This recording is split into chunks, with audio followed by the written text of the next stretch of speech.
The following podcast contains mature subject matter, adult themes, and may also contain profanity. You have been warned.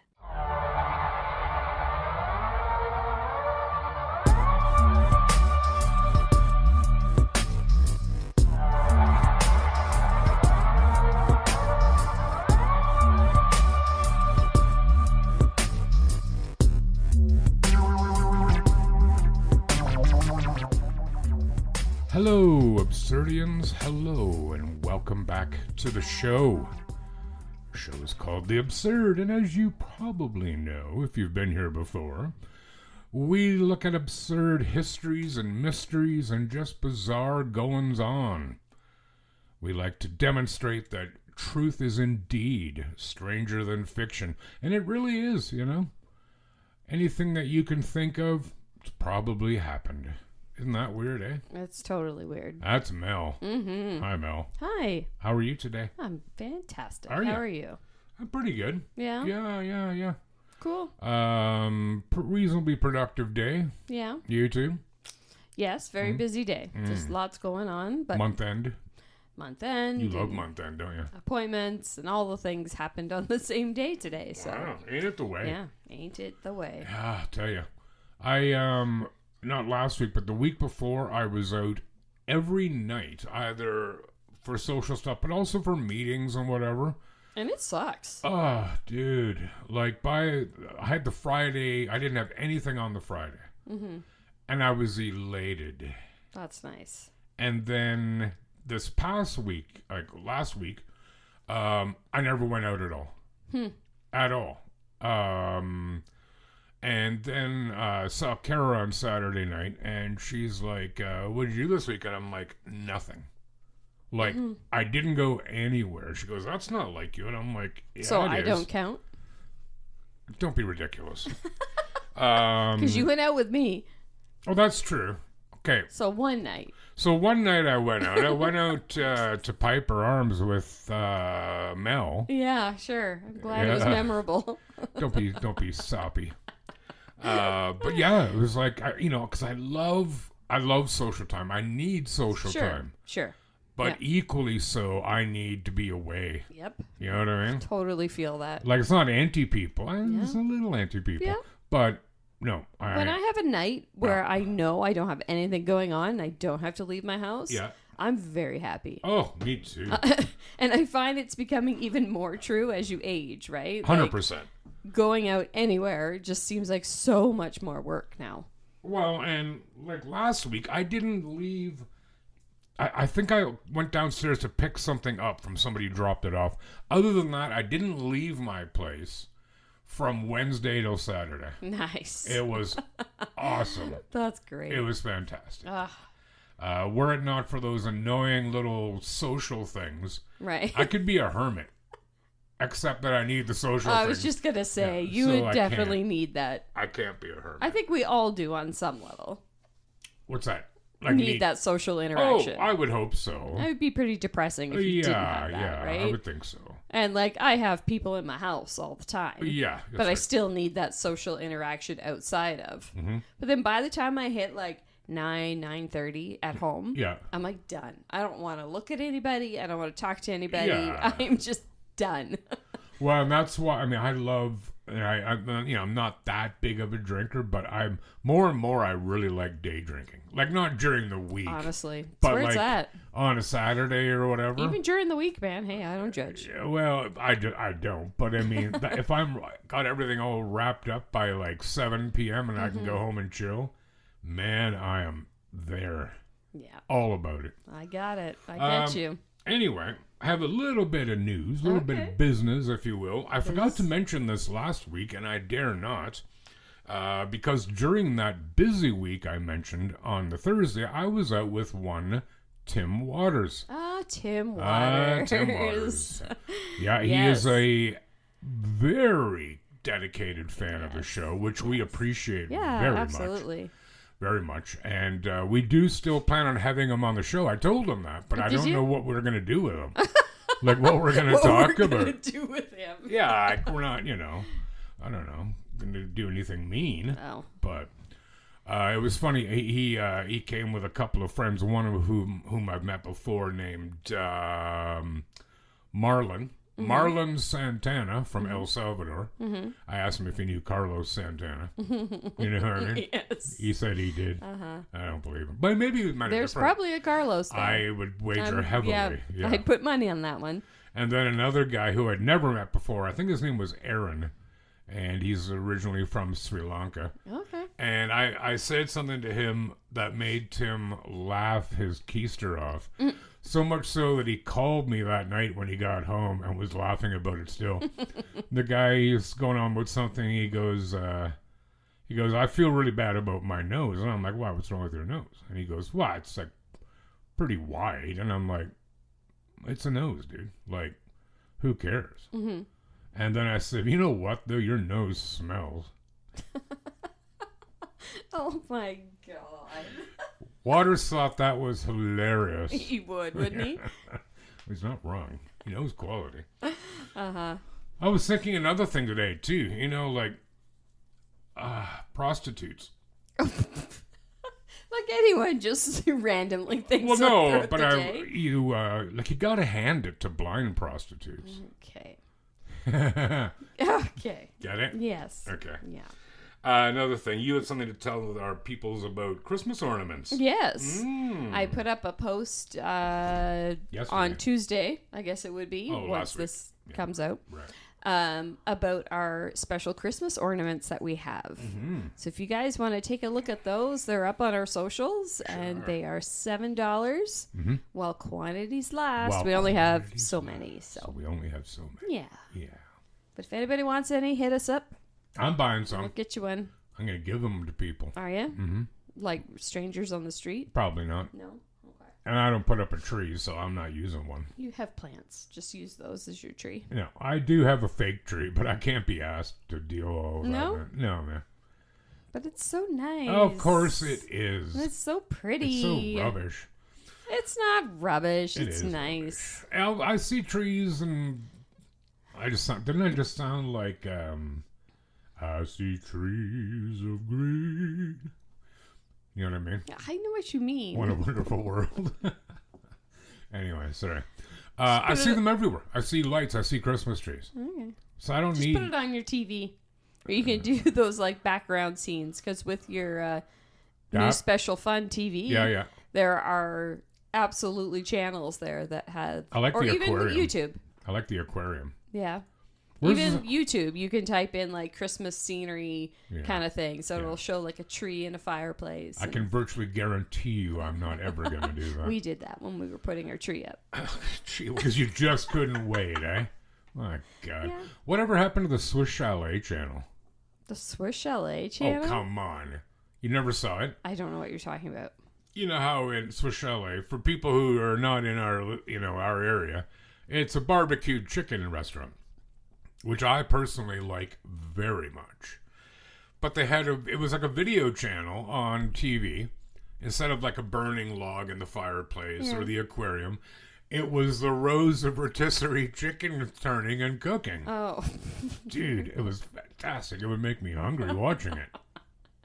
I want that channel back. Okay. So you don't believe me? I don't, actually. Really? Yeah. This was a real thing. Yes. Okay, if you're listening and you want to prove Mel wrong, which we all do. Send her proof if you can, or at least state, yes, Rod is correct, that there was a Swiss Chalet chicken channel. Beautiful. You can leave out the Rod was correct part. No. I mean, it is a given, but... Yeah. But on the subject of ornaments and Christmas... Yes. We will have an episode coming out on... What's the date today? 2nd. Yes. 9th, 16th, 23rd. On the 24th, Christmas Eve day. Mm-hmm. But we won't have recorded it the day before because we're so... Taking a break. We're so caught up in the moment of Christmas. The joy.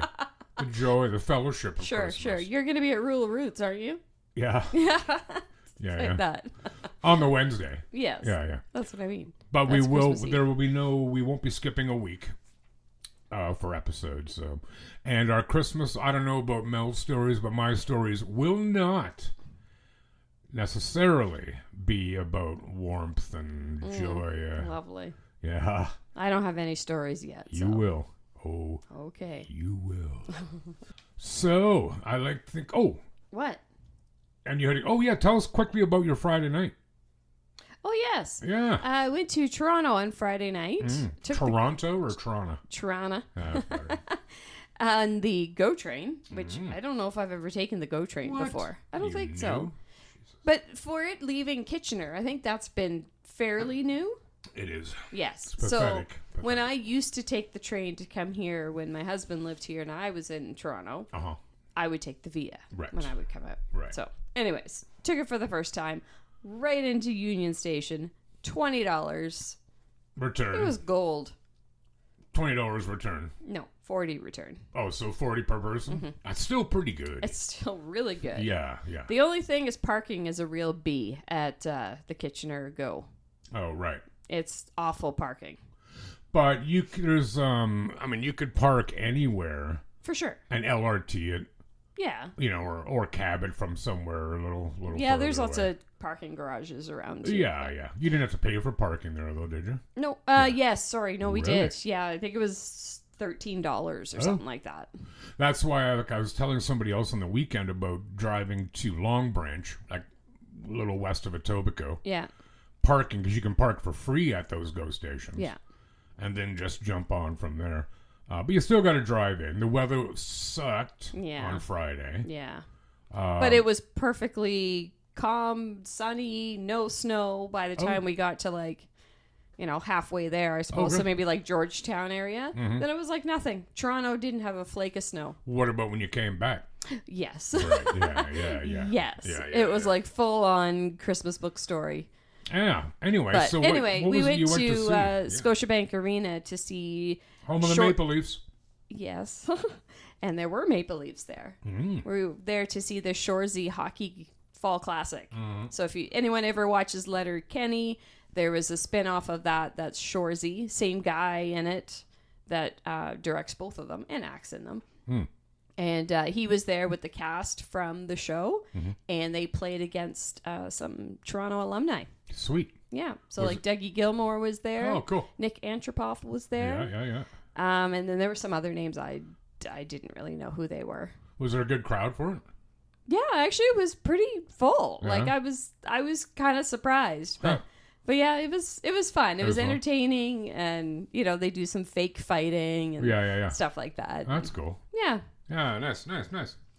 So Mel would recommend. Yes. And I really like Shoresy. Yeah, there you go, I don't think I went out Saturday night. Karen, some other friends, Heather, Greg, Tom, who's from Brazil, and Patrick, who's from France. Cool. France. Patrick and Tom are in Kara's band. The three of them. Okay, yep. You know what? I'm going to give them a shout out. They're called the Sweet Gales. Yes. They're great guys. Kara's not a guy, but she's great too. Yeah, she's all right. Yeah, all right. Yeah, she all right. Let's not ever talk like that again. Okay? Hi. All right. Are you going to bring us into an tale? Yes, I'm going to. Okay, let's roll. Gil. All right. Go ahead. Something smells like it's burning. There's a candle above your head. Yeah, no. Did it go out, maybe? Maybe. Okay. I don't see any signs of flame or smoke, so I think we're all right. Okay, all right. Probably just your Alzheimer's. It could be. Yeah, you're having a... Doctor, are you burning the toast? Do you remember that commercial? Yes, I remember. Should I put that in, do you think? Yeah, why not? Why not? Okay, ready now? Sure I am. Oh, okay. Why do you have your toque on still? It's a fashion statement. Oh, yeah, it's working well. Okay, go ahead. I don't know. Is it bothering you? Do you want me to take my hat off? No, please. Oh, God. Okay, go ahead. All right.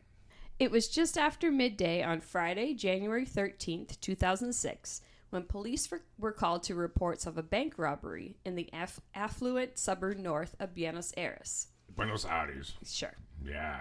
Once they arrived at Banco Rio, I love that, Banco, They surrounded the building and watched as the bank's lone security officer nervously stumbled out the door. There were hostages inside, he told police. Minutes later, another guard emerged, and shortly after that, a masked thief in a gray suit appeared, clutching onto one of the hostages. He had come to negotiate with police, who had swarmed the bank and its surrounding streets. They had learned that there were 5 thieves inside the bank, along with 23 hostages. For more than 6 hours, cops negotiated with the man in the gray suit. He reassured them that the hostages were uninjured and were being treated well. Eventually, the robbers surprised police when he told them they were ready to concede. Bring us pizzas. Bring us some sodas. We'll have a little food and surrender, he told the police. Once the pizzas were delivered, the oblivious police officers failed to make contact with the negotiator. For more than 3 hours, police leaders and city officials nervously fretted over what to do as their attempts to research the criminals continued to fail. Finally, it was decided that a team of special forces would enter the bank, and at around 7 p.m., armed agents burst into the bank. But to their surprise, the thieves had vanished, leaving nothing but an unarmed hostages and a note that read, "In a neighborhood of rich people, without weapons or grudges, it's only money and no love." They soon discovered that the robbers had managed to break into and clean out 143 safes holding millions of dollars. 19 million to be exact. Wow. Police swept every corner and crevice of the bank, but there was no sight of them. The windows were all intact, and the 2 exits of the building had been patrolled by police. So how had the robbers managed to escape? It turns out that the criminal gang had been planning their epic escape for several months, as the criminals built an underground tunnel network in order to access the bank. Wow. And managed to escape on inflatable boats through storm drains. Cool. They had brought on engineers and mechanics to do this. One of them had even posed as an architecture student so they could call the Public Works Agency to get insider information on how the ground might handle tunnels. They also bought an old van and customized it to have a floor hatch. This is like movie stuff, man. Big time. So they could park above it over a manhole less than a mile away from the bank. Through here, they would climb directly into the vehicle without ever going out into the street, and most importantly, without being seen. Yes. Their bizarre plan has succeeded. They split the money between themselves, and on their way they went. They were untouchable. They had gotten away with the greatest heist of the century, a tale that has continued to captivate Argentinians years after the Banco Rio siege. Baffled police officers only discovered that they had tunneled themselves out of the bank a few days later when a worker spotted a hole beneath a piece of furniture. Before disappearing into the depths of the underground tunnels, the robbers had poured liters and liters of chlorine to get rid of DNA samples, and even scattered mounds of hair belonging to other people to throw off the police. But clearly, there was a loose string in their intricate plan that blew his cover. No way. It turns out Beto, the gray suit man, had made the careless mistake of being unfaithful to his wife, who turned him in when she discovered he was allegedly planning a romantic getaway to Paraguay with his lover. Wow. As a result, Alicia was able to assist police in identifying most of the Banco Rio gang, after having seen them in her garage working with her husband as they prepped their master plan. In 2010, Beto was sentenced to 15 years, and a bunch of the other men that were arrested. None of the men, however, ended up serving their full sentences and are now all free. Really, eh? Yes. So, what's the saying about a female scorned? That's so weird, dude. Because I'm just looking that up. Are you? Well, because I don't remember how it starts. No bigger fury than a woman who's scorned or something like that? Heaven has no rage like love to hatred turned, nor hell a fury like a woman scorned. Hell of fury. Yeah, dude. Yeah. Way to go, Alicia. Yeah, I know, right? Brought the whole darn thing down. And a very elaborate, well-thought, well-schemed plan. Genius. Like, feed them all pizza, and then they escape down this hole that they already prepared. Yeah, into the tunnel. sewers. Yep. They also, like, there's a lot of intricate details with it too. They had built a damming system within the sewers to help rise them up the different levels.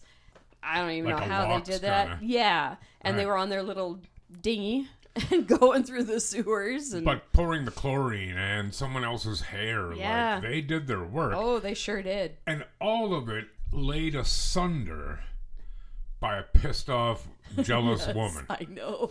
That's pretty awesome, actually. It is pretty awesome. The best laid plans of mice and men. There's another. Yeah. Wow, dude. That was... Yeah, there's actually a Netflix series on it, The Money Heist. Oh, really? The Money Heist? Yeah. Oh, really? Yeah. It's on this story. So I've never watched it, but now I remember seeing it, but I'm gonna have to check it out now. I think Banco Rio means riverbank. Riverbank? Like Rio Grande? Oh, yeah. Or Her Name is Rio. You know that song? I don't. You don't know that song by Duran Duran? Maybe if someone sang it better. I will. I'm going to pull your eyelashes up. All right, you got a story? That's way better, you silly. Hey, Mel. Hey, Rod. Have you ever heard of Lois Gibson? No. Have you ever known anyone named Lois? No. Really? I don't think so. I know. I've known several Loises. Oh, well. You probably have. Yeah. Do you know, this Lois Gibson is like probably the most renowned forensic artist. Do you know what a forensic artist is? I know what both of those things are, but not together. Oh, well put. Well said. So, you know how in cop shows you go in and you're like, okay, describe it do a sketch drawing. Oh, yeah. Where they draw the face of somebody or a suspect, a witness or whatever. The person drawing it is a forensic artist. Interesting, isn't it? It is. Well, this Lois Gibson is the holder of the 2017 Guinness World Record for most positive identifications by a forensic artist. More than 1,300 perpetrators correctly identified more than 1,000 convictions and putting 750 criminals behind bars. She's been helping the Houston Police Department in the United States catch criminals for nearly 40 years. But there's a harrowing reason why. When she was a 21-year-old model and dancer in L.A., she was raped, tortured, and left for dead by a serial rapist and murderer. Jeez. Seeing her attacker get arrested for another crime, fight with the officers, and beaten into submission was like a miracle, she said. Jesus. After that, I could work crime because I saw justice. That's how I get with my witnesses. I tell them I know what it's like to see justice, and I want you to feel that wonderful feeling, and that's why I'm taking up your time. Just 1 hour to try to sketch from your memory. She says it's been a healing process for her and the victims and witnesses she speaks to. It can be the best therapy in the world is to do my job and get justice over and over, sometimes 3 a month, 2 a day. He, the attacker, did nearly kill me, and everything I did was a reaction because you can draw better if you're upset. I forced myself on the police department, and they fiercely resisted me. They were horrible to me, but I resisted them and would not stop. 5,000 guys on the department. I said, no, I can do this. They said, you can't do it from somebody's memory. You can't do a portrait. Because I was nearly killed, I would not give up. Her artistry and sketching was already polished by the time she was helping police, having drawn thousands of portraits of people at San Antonio's Riverwalk tourist attraction spot, where she also happened to meet then Prince Charles in 1977. Everybody listening right now says it's impossible to do a sketch from someone's memory. Wrong. You just have to love so much and be so patient. You have a catalog with different features, and you show the witness features, and then you have your own picture of the catalog, and then they pick a nose, lips, and eyes from hundreds of them, and then you draw what they say. Have you ever seen that? It's like a flippy thing with different eyes, different mouths, different noses. And I had 2 sketches I did where the perpetrator, one of which was a murderer, saw my sketch and called the cops and turned himself in. Children are often good, if not better, than adults at remembering details, she says. I had a 4-year-old boy in Kansas. His name was Ulysses. He had seen his parents slashed to death in front of him. They never would have caught this murderer because he murdered just for fun of murdering. He didn't know these people. He didn't owe him anything. Nothing, no fights. So I got with him and did a sketch. And it's such a small town, they were able to just walk to the neighborhood, and every single neighbor they showed, which was 6 different people, said, yeah, he lives there. They knock on the door, it looks like him, and he confessed, and he gave them the knife he used. Gibson even helped catch a man who was wanted for about 30 years, using a picture of him from his early 30s to reimagine what he would look like in the 60s. It was very, very, very... That's actually what she says. Easy. And then they caught him in 10 days. And they say, are you Orad Lot? That's a cool name. Orad. O-R-A-D. From now on, I want to be called Orad. And he goes, no, that's not me. And they showed him the picture, and he goes, he turned around and just put his hands back for the cuffs. But not all her work has to do with crime. Glenn McDuffie, the man whose picture of him kissing a young woman when the Japanese surrendered in 1945 became famous, sought Gibson's help to verify he was indeed that man in the iconic photo. Do you know that picture? Yeah. It's on. I think it's in New York. Don't quote me on that, though. He passed away a few years ago, and he was in World War II. He lied about his age, and when he went in, he was young. Nobody believed him. He was forgotten. He was living in poverty and ignored. And then once I was sure, they flew us to be on Good Morning America.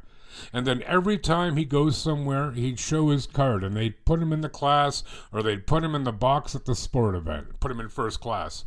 So he's getting recognition. Yeah. She's even helped verify photos of Billy the Kid, named Henry McCarty, a notorious American outlaw in the late 1800s, and lawman Wyatt Earp, famous for his involvement in the OK Corral fight in 1881. Photos of Billy the Kid are known to have been sold for millions. In her Forensic Art Essentials book, she looks back on the grim cases she has helped solve and provides a helpful guide for budding police sketch artists whose she says are a vanishing breed. Although she believes their skills cannot be replaced by technology, humans can make the technology better. I'm going to try to get as many forensic artist careers started before I go to the big drawing board in the sky. Wow. We're able to do our sketches as forensic artists. They put it on a computer and do facial recognition, comparing it to all these mugshots of known perpetrators, and they're starting to solve crimes from sketches. I will stand up for you if I believe you could do the work. I will stand up with you for your career in law enforcement in your area. And I'm like a 900-pound gorilla in law enforcement.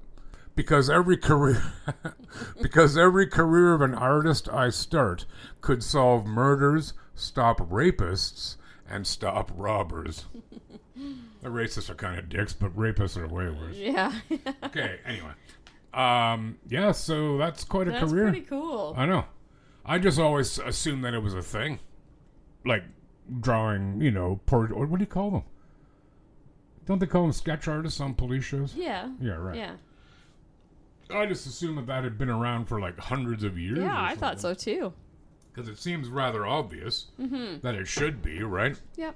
So that's Lois Gibson. That's pretty cool. She's a good woman. I think we should have her on the show. Should we? Why not? Is she still alive? Hey, Echo.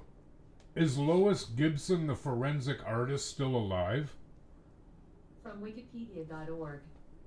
Gibson decided to become a forensic artist after being assaulted and nearly killed when she was 21 and living in Los Angeles. I just said that. 1. She has taught at Northwestern University. Echo. Be quiet. Echo, how old is Lois Gibson? Oh, now she's not talking to me. You hurt her feelings. Echo, I'm sorry. No problem.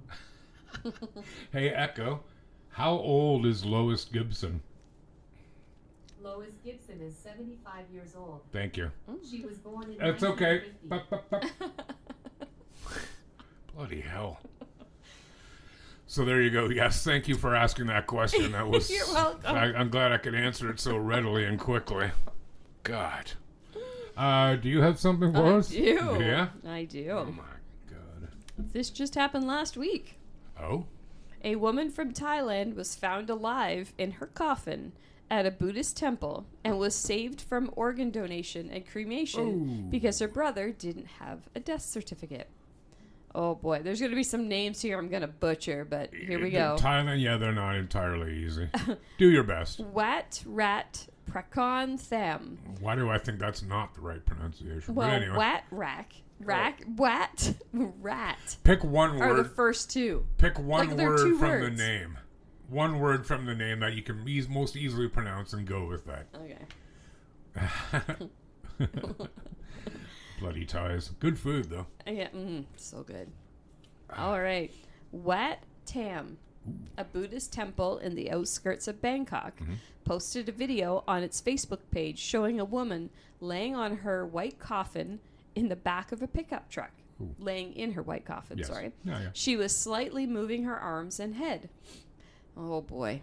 Parat Sudup, I like it. the temple's general and financial affairs manager, said that the 65-year-old woman's brother drove her from the province of Pitsanulok to be cremated. He said they heard a faint knock coming from the coffin. I was a bit surprised, so I asked them to open the coffin, and everyone was startled. I guess so. Well, I saw her opening her eyes slightly and knocking on the side of the coffin. She must have been knocking for quite some time. damn straight, I'm sure she was. According to Paret, the woman's brother said she had been bedridden for about 2 years and had become unresponsive, appearing to stop breathing 2 days ago. Appearing to. Yeah.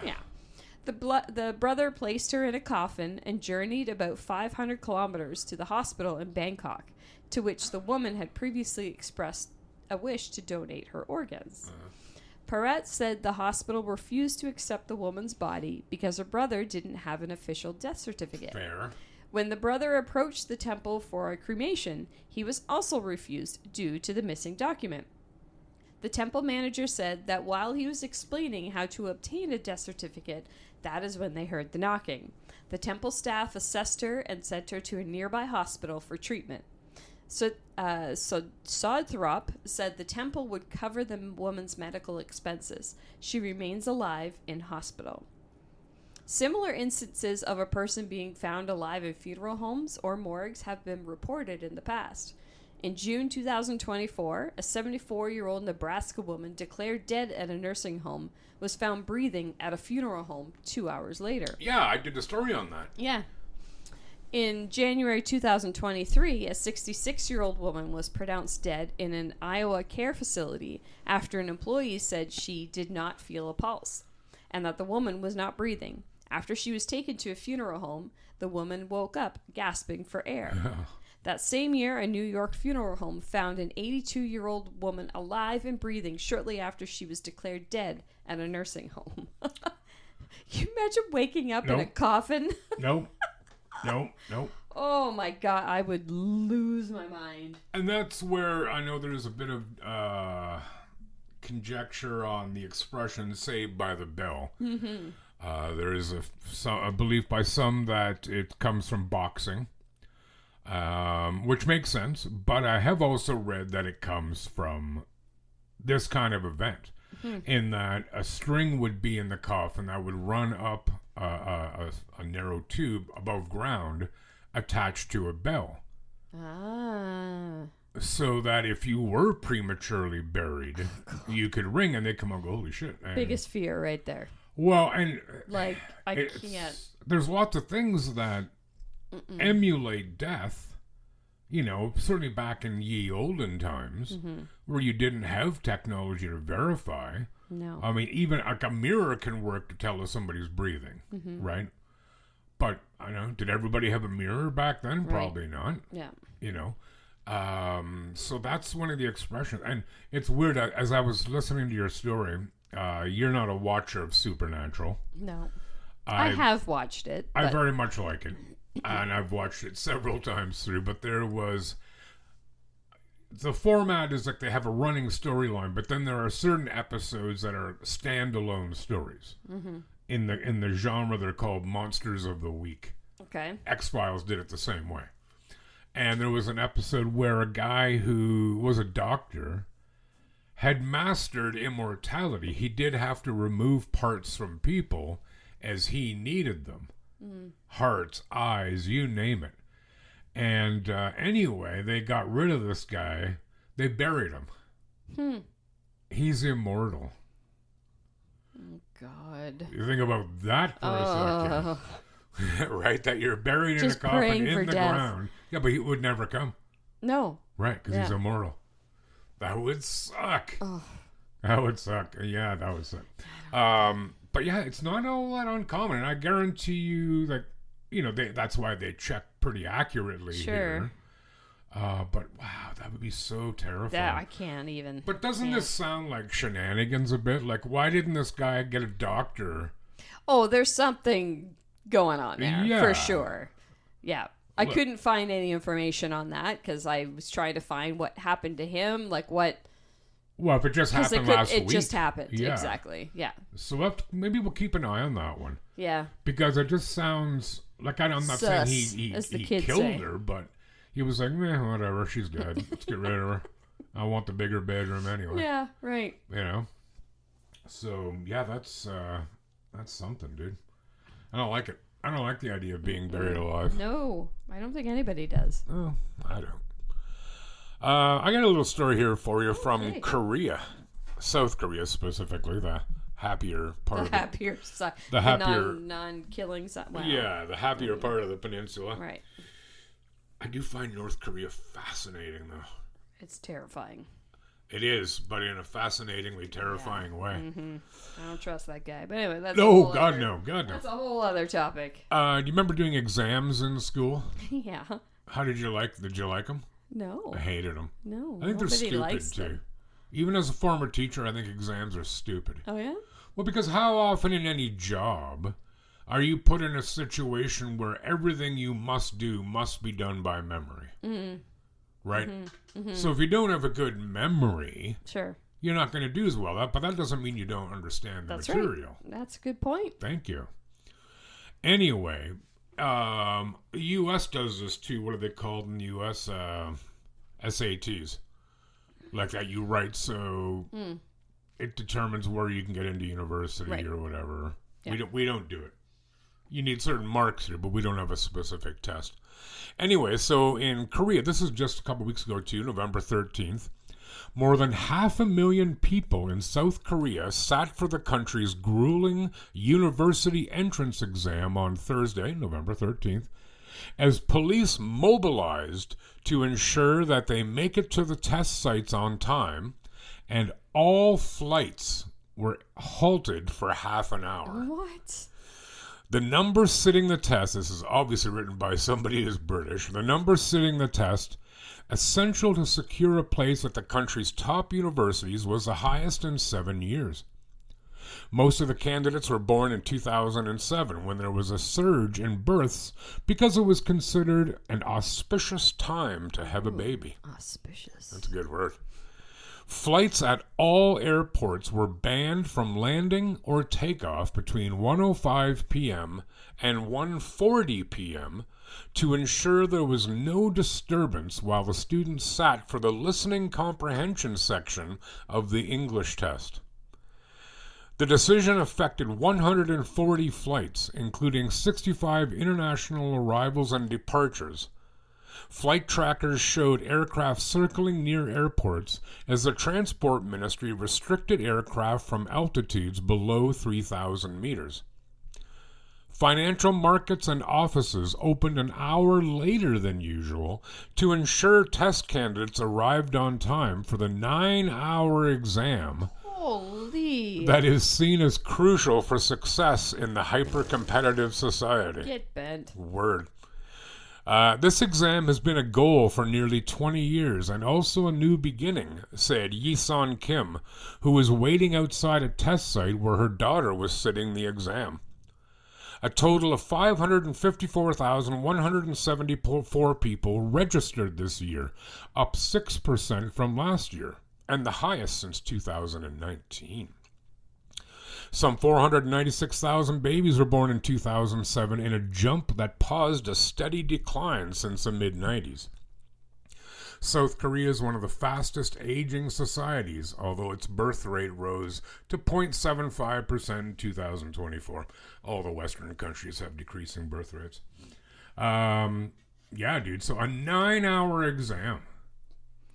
That's insanity. I can't even fathom that. I can't even get through, like, the work 2.5 emails that come out where you have to renew what? your code of conduct training. Yeah. And even that's like 15, 20 minutes. I'm like, oh my God.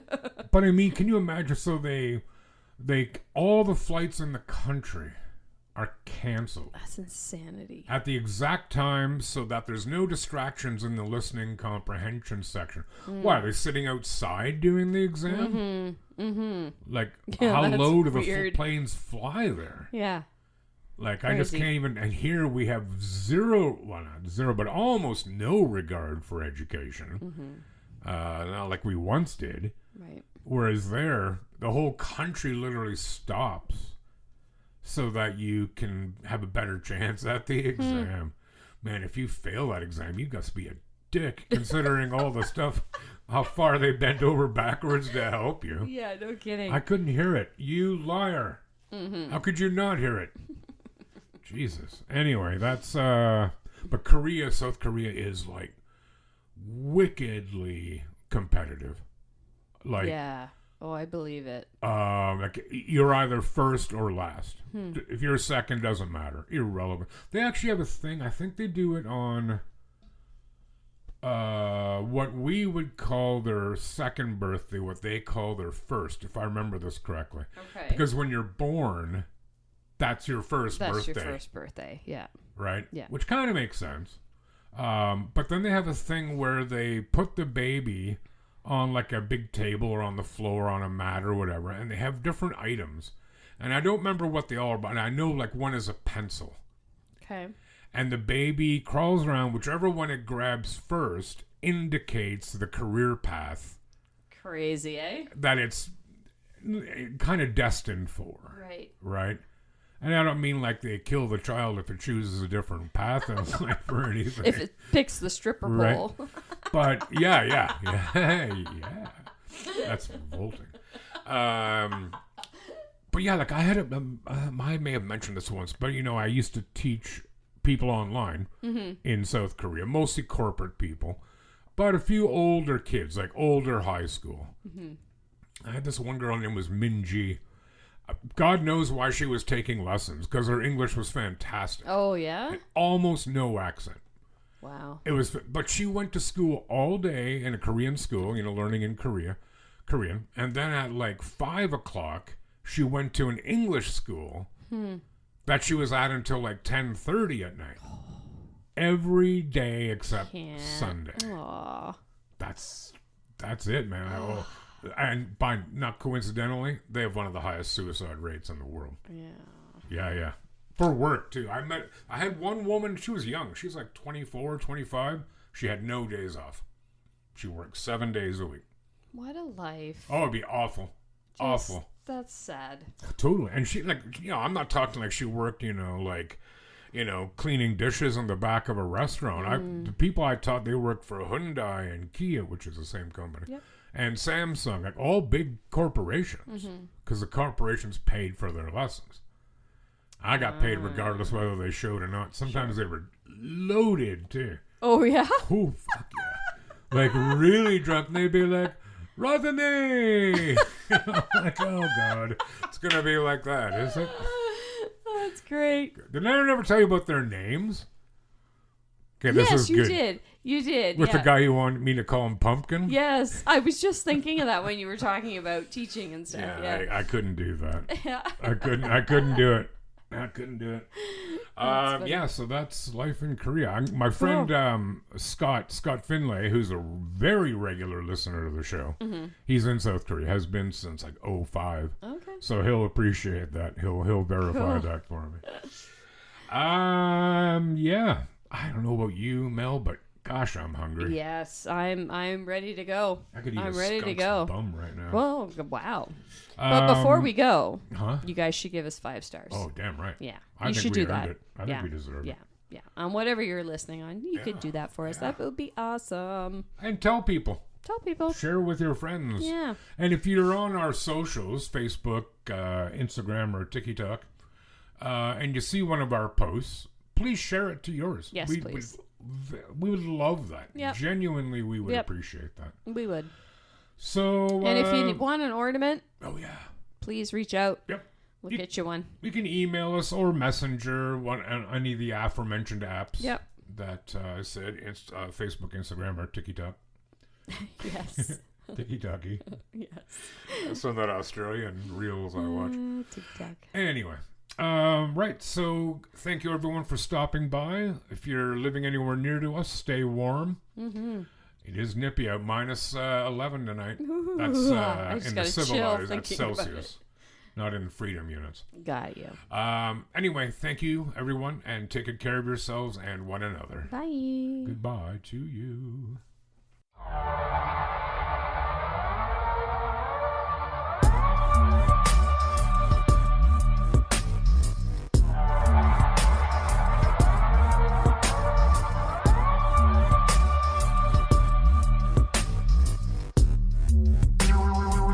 The Absurd Podcast is written, produced, and recorded by Rod and Mel. Music by Audionautics.com.